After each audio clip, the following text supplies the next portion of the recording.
Devotion to reason was the legacy of such scientific rationalists as T.H. Huxley and H.G. Wells.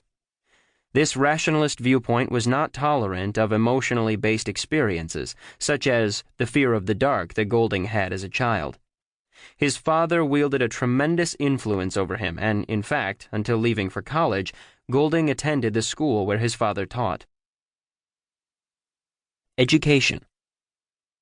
Golding began attending Brasenose College at Oxford in 1930 and spent 2 years studying science, in deference to his father's beliefs. In his third year, however, he switched to the literature program, following his true interests. Although his ultimate medium was fiction, from an early age, Golding dreamed of writing poetry. He began reading Tennyson at age 7 and steeped himself in Shakespeare's work. While still at Oxford, a volume of Golding's poems was published as part of Macmillan's Contemporary Poets series.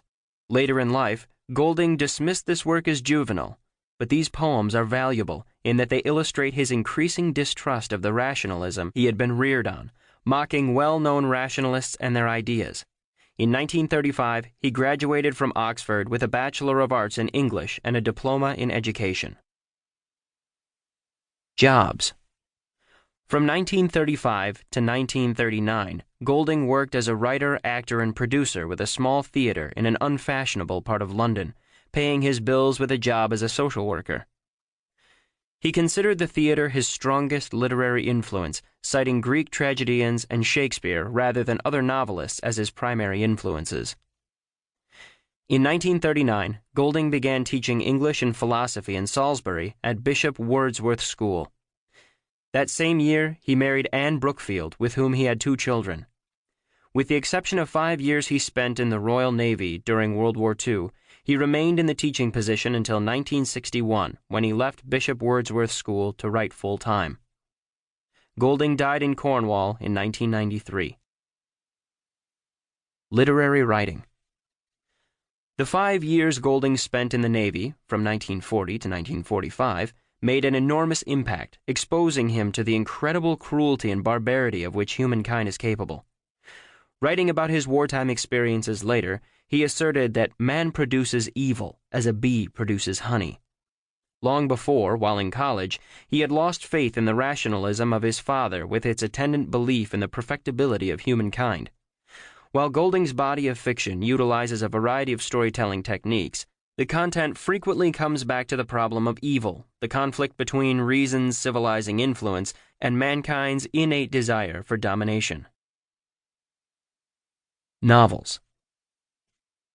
In Lord of the Flies, which was published in 1954, Golding combined that perception of humanity with his years of experience with schoolboys. Although not the first novel he wrote, Lord of the Flies was the first to be published after having been rejected by 21 publishers. An examination of the duality of savagery and civilization in humanity, Golding uses a pristine tropical island as a protected environment in which a group of marooned British schoolboys act out their worst impulses. The boys loyal to the ways of civilization face persecution by the boys indulging in their innate aggression. As such, the novel illustrates the failure of the rationalism espoused by Golding's father. A fast, intense writer, Golding quickly followed Lord of the Flies with The Inheritors, 1955, a depiction of how the violent, deceitful Homo sapiens achieved victory over the gentler Neanderthals. Although this novel is the one readers have the most difficulty understanding, it remained Golding's favorite throughout his life. Pincher Martin followed in 1956. Like Lord of the Flies, it concerns survival after shipwreck. Navy Lieutenant Christopher Martin is thrown from his ship during combat in World War II. He finds a rock to cling to, and the rest of the story is related from this vantage point, detailing his struggle for survival and recounting the details of his life. Golding uses the flashback technique of Pincher Martin more extensively in his next novel, Freefall, 1959. Unlike his first 3 novels, Freefall is told with a first-person narrator, an artist named Samuel Mountjoy. The novel takes as a model Dante's La Vita Nuova, a collection of love poems interspersed with Dante's own commentary on the poems. Golding uses the character Mountjoy to comment on the conflict between rationalism and faith.